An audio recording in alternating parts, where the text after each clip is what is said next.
What's going on, friends? Sean Pierce Johnson here, and we're back with another NAMM launch special, and it's another pedal from my buddies at Walrus Audio. This is the start of a new era for Walrus. This is not the kind of Walrus that you've known and loved for years. If I would say what exactly this is, it's Walrus and then some. This is the MAKO Series D1 high fidelity echo machine. That's a mouthful, but I will say this. If you're a fan of the Walrus Audio ARP87 and have wanted some other things out of the ARP87 since its release, then this might be the pedal that you've been waiting for. Not only does it take a lot of those sounds that we know and love from that very awesome delay pedal, but it ups the ante, gives you more options to craft an echo tone to suit your needs, and quite frankly addresses a lot of things that many players want in terms of an echo pedal these days. So let's stop yakking about the concept of the thing and take a look at it. Throw the pedal up on the screen and get down to the controls and the features and everything you're gonna need to know. Now first, this is definitely a Walrus pedal of a different color. 6 controls on the face of the pedal, 3 toggle switches, 2 foot switches for bypass and tap tempo. This thing has MIDI in and out, it has stereo in and out, 6 different delay sounds, up to 9 presets accessible on the pedal without MIDI, 128 with MIDI. Let's just take a look at the controls right now. Time, repeats, mix, tweak, prog, and attack. So time, repeats, mix, pretty self-explanatory, we know what those do. Pretty standard delay pedal fare. But tweak is directly related to this 3-position toggle switch underneath with mod, tone, and age. This one control and this toggle switch, when you flick it to the different positions, allows you to change the parameter of the amount of modulation in your echo signal, the tone of the echo signal, so with like low pass filters, high pass filters, things of that nature, and age. Little interesting artifacts that you can start adding in, from bit crushing effects on the digital algorithm to sort of a warm overdrive and compression kind of thing on some of the more vintage flavored stuff. It's a really awesome thing. Prog is pretty self-explanatory. It's your program. Digital delay, modulated delay, vintage analog style delays, a dual delay mode, which you heard at the top of the video, and reverse delay. And then finally, attack. Now, this is something I have not seen on a delay pedal before, and I actually think is the key ingredient that makes the Mako D1 so special. This is basically an attack knob for the echo repeats. So if you want something very standard echo pedal fare, you're gonna leave it down at its most counterclockwise position. But as you turn it up, it starts softening that initial attack so that you almost start to get a swell in of your echoes of your original sound. There's a lot to unpack with this pedal, so we're gonna go ahead and just start diving in with the different programs. Now with each of these programs, I'm gonna show you a different feature of the Mako D1 that I feel is truly highlighted in that particular sound. So let's get started. I'm gonna tune up, and it's time to check out digital.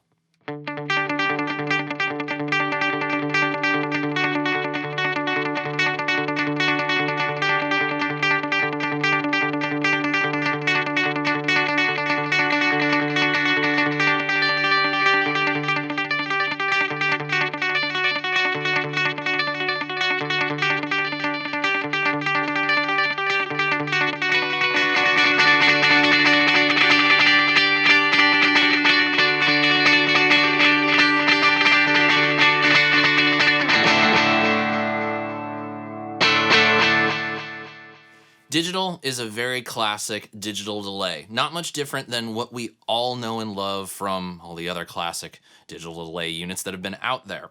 But the thing that I really find unique about the digital delay that's built into the Mako D1 is what you can do with the age control. Now, in the vintage modes, it introduces kind of a compression and a warm overdrive sound to the repeats. But in digital, it does something just a little bit weirder. It introduces some bit crushing to the repeats, so we can get something a little bit more robotic sounding, and something that I think for you avant-garde players out there might be pretty fun.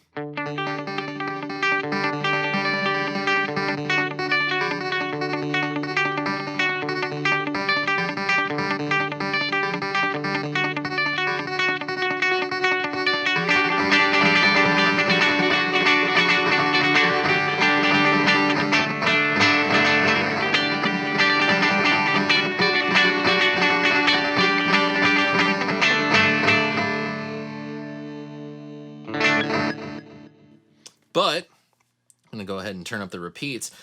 The way that you set the tweak knob does have an effect over kind of how that bit crushing, that sort of ring mod-esque kind of effect is tuned. Take a listen.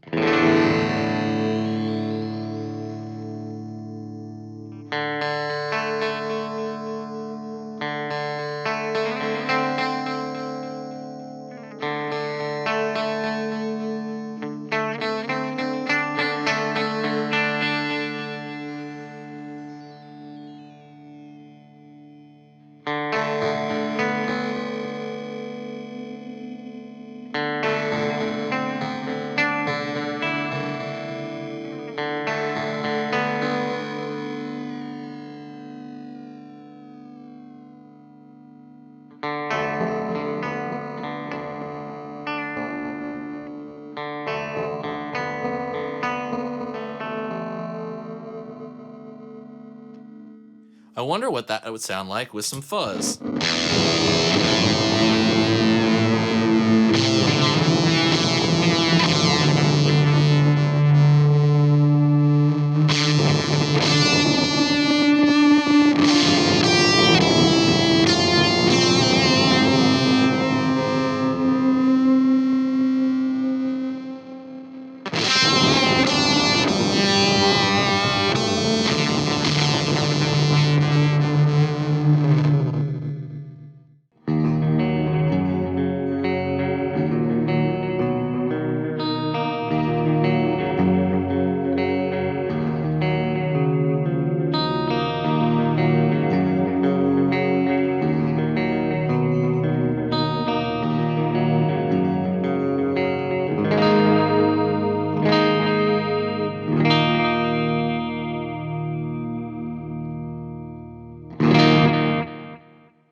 The modulated delay is quite unique on Mako because it creates its modulation by having multiple LFOs running at different points and different rates and at random. So the modulation it creates is not your typical like chorusy vibrato-y thing. It's a little bit more chaotic and quite frankly, I think creates for a much more lush tone.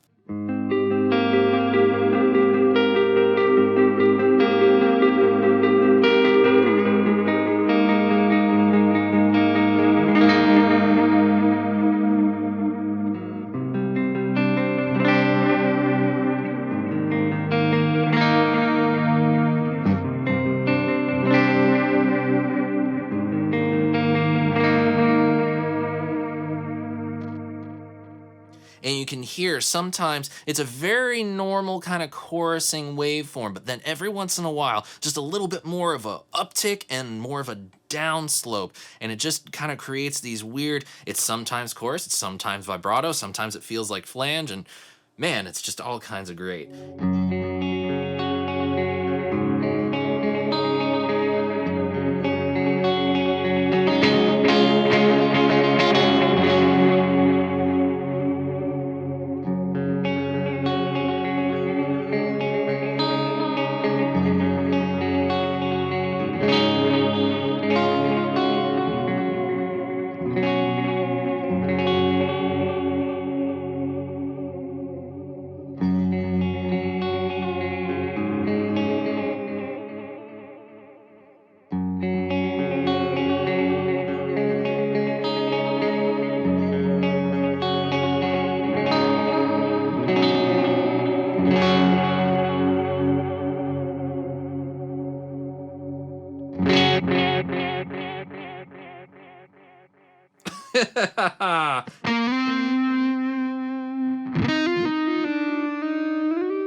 I've been an analog delay fan pretty much since, well, as long as I can remember, since at least I got the carbon copy 10 plus years ago.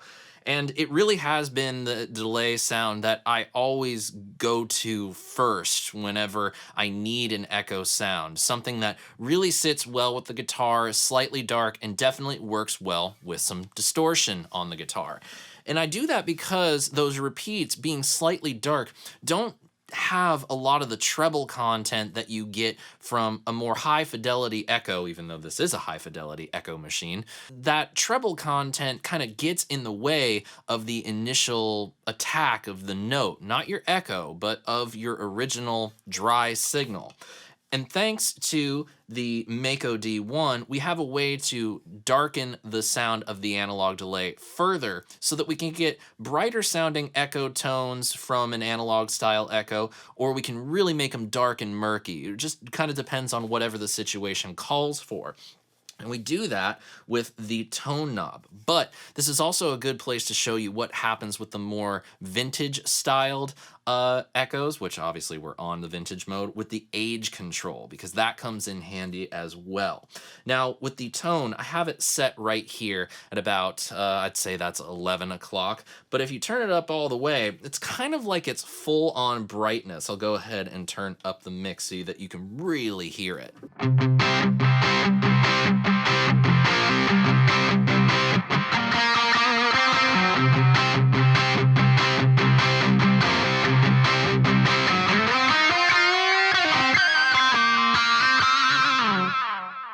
Not to say we couldn't use that, because I really was enjoying that little moment there. But if we really want the guitar to come through and the echoes to play more of a supporting role, we can turn the tone back a little bit.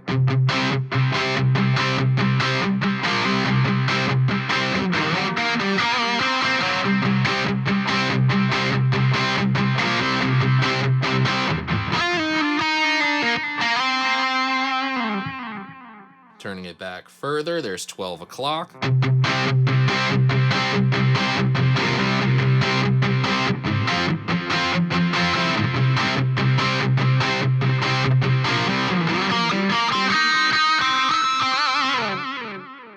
Then let's just crank it back down all the way.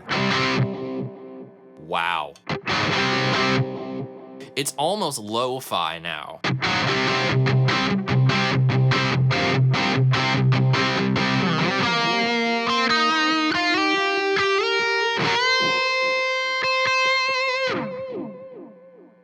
The Age. Now with this particular sound, it adds in a little bit of a distortion and compression. It's warm, but it helps really make those echoes pull through.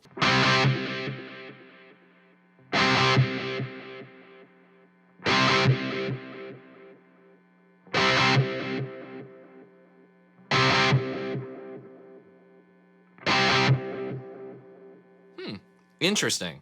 It almost makes so that the sound gets darker. It's a little bit of that compression, but that overdrive is really starting to, you're really getting the sense that this is an old analog echo, because it's kind of losing some of its luster, so to speak.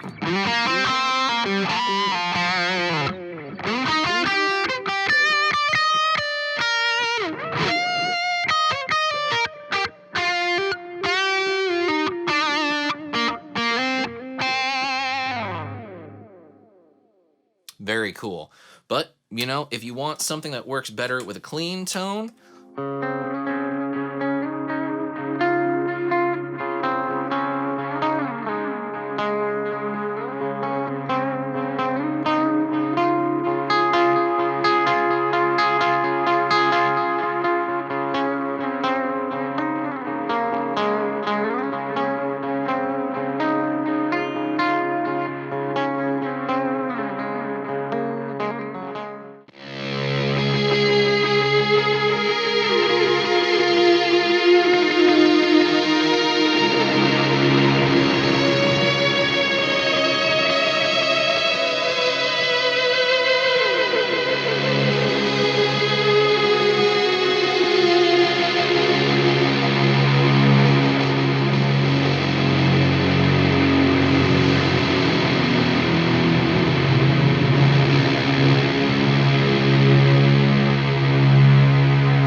When it comes to the delays that are built into the Mako D1, the dual is definitely one of my favorites. Now, when you run it in stereo, it essentially feeds one delay line to the left output and one delay to the right output. So you're in for a super lush, very Vi-esque kind of experience with running delays. But for me, 9 times out of 10, I'm running mono into the effects loop, and that's exactly what I'm doing here. And it's essentially one delay line running into another, getting fed back into my amplifier. So it's this crazy cacophony of just echoes and delays, and it's lush and it's big and it's bold and it's quite a statement. And this is the particular sound that you heard at the top of the video, and I really, really love it. I can vibe on this for hours, but it's not the only sound that's available in the Mako D1. But I want to be able to come back to this exact sound later on. I can save this right now and be able to come back to it as I see fit. So let's go ahead and save it. Now, I have it set to the A bank. There are 3 banks, A, B, and C, and 3 presets per bank. So I want to choose to save it in preset A and have it be the first one. So the first thing I'm going to do is I'm going to press on both foot switches to cycle through the presets. And as you can see, the tap LED changes. That's how you know what preset you're on. There's the blue LED, which is the 3rd preset, and finally at red, the 1st preset. So how exactly do we go about saving this one? Well, it's very simple. Now, the first thing you're going to do, obviously, is set the sound that you want. You're going to be able to know that you've made changes to your preset because the tap LED is going to change to flashing purple rather than the color of the preset that you've selected. So the next thing you're going to do is you're going to press and hold down on both foot switches. For a couple seconds, the light's going to go solid, and then it's going to start blinking, and once it starts blinking, you're all done and ready to go and be able to do all kinds of crazy-ish with this kind of sound.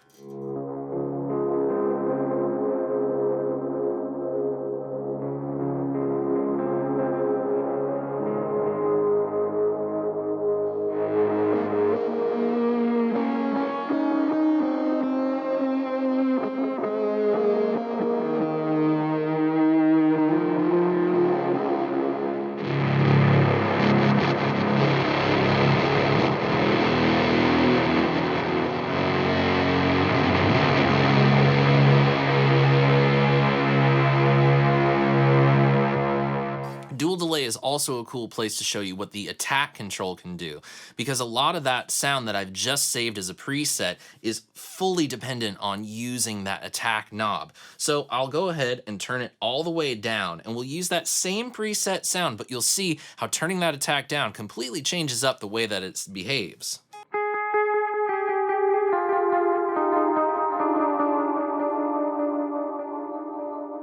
Everything kind of comes in right away, and it doesn't have quite that blooming effect. That attack is going to create that bloom. Even if I turn it up just a bit,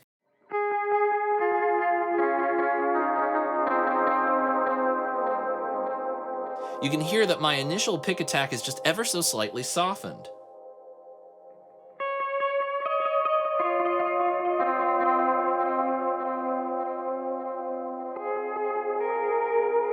And then once we get to about 2 o'clock on the dial, that's where we really start to feel that swelling effect, which is probably my favorite part about it.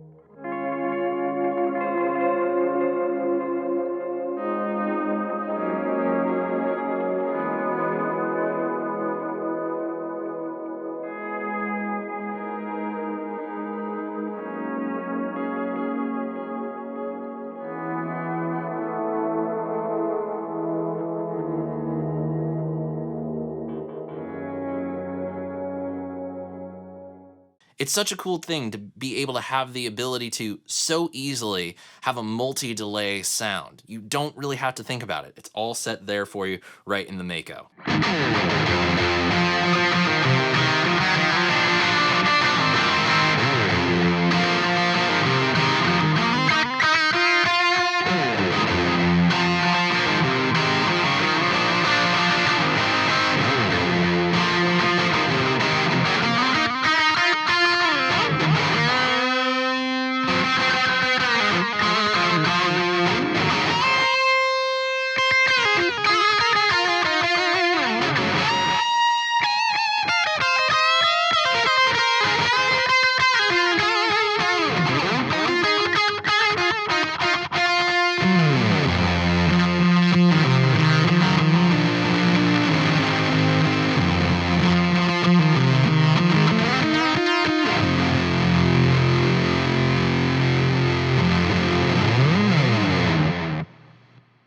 When you need to get psychedelic, there's no other way to do it than using reverse delay. It was a common thing to do in those psychedelic days of the 60s, and you get to do it right here in the new roaring 20s.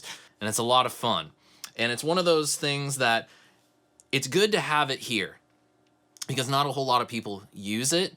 And not a whole lot of people really know how they're going to use it. And it's the mode that I find myself going to not all the time, but when I feel like maybe I've done everything that there is to do, I'll go to that and really challenge myself. And it's nice with Mako that we have so many delay sounds that we already know and love, but then ones that challenge us as well.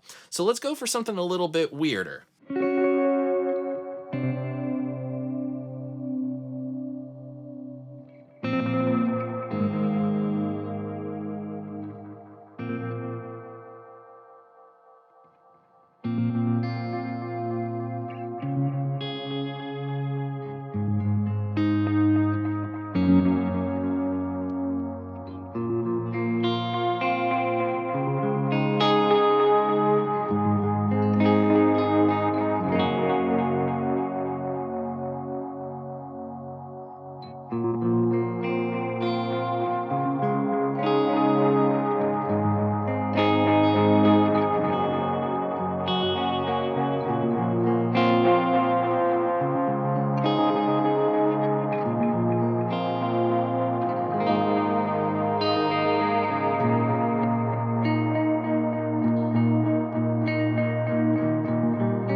And there you have it, my friends, the Mako D1 high fidelity echo machine from Walrus Audio. What an absolute way to kick off 2020 for Walrus. Yes, we have Julia V2. That's just a V2. This is something in and of itself that is completely brand new, completely different, and something that, quite frankly, I can imagine a lot of you guys have asked for stuff like this.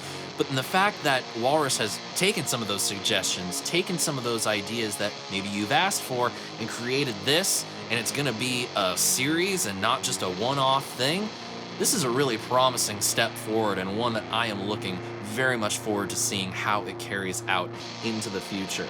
I'm probably not going to use the reverse delay nearly as much as some of the other modes, but it is so nice to have a very well curated selection of sounds to deal with here. And the expanded level of control that you have over the tone is pretty astounding for a pedal as simple as this. A lot of other more complicated delay pedals out there do give you the option of making such adjustments to certain parameters, but 6 knobs, 3 switches, normal kind of stuff that we're used to seeing on pedals, it's all right there.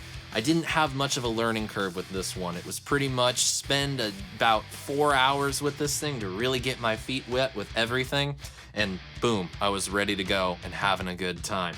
And there you go, Mako D1. Who knows what else is going to be coming from the MAKO series. But in the meantime, I'd love to know what you guys thought of the Mako D1. Use the comment section below and let me know your thoughts, positive or negative. And if you enjoyed this video, please do consider clicking that subscribe button, ringing the bell to turn on notifications, because more NAMM videos are incoming and you will not want to miss those. But if you'd like a little preview of some of that stuff and get some exclusive content access as well, please consider becoming a member of my Patreon community. You will find a link for that in the description below. It's awesome to have you guys again here this first week of Season 7 of Stompbox Saturday. We really got started with a bang, and I am super excited for it. It's gonna be a really interesting year. So, until next time, my friends, I'm Sean Pierce Johnson, wishing you all out there great tone and happy stomping. Cheers, everybody.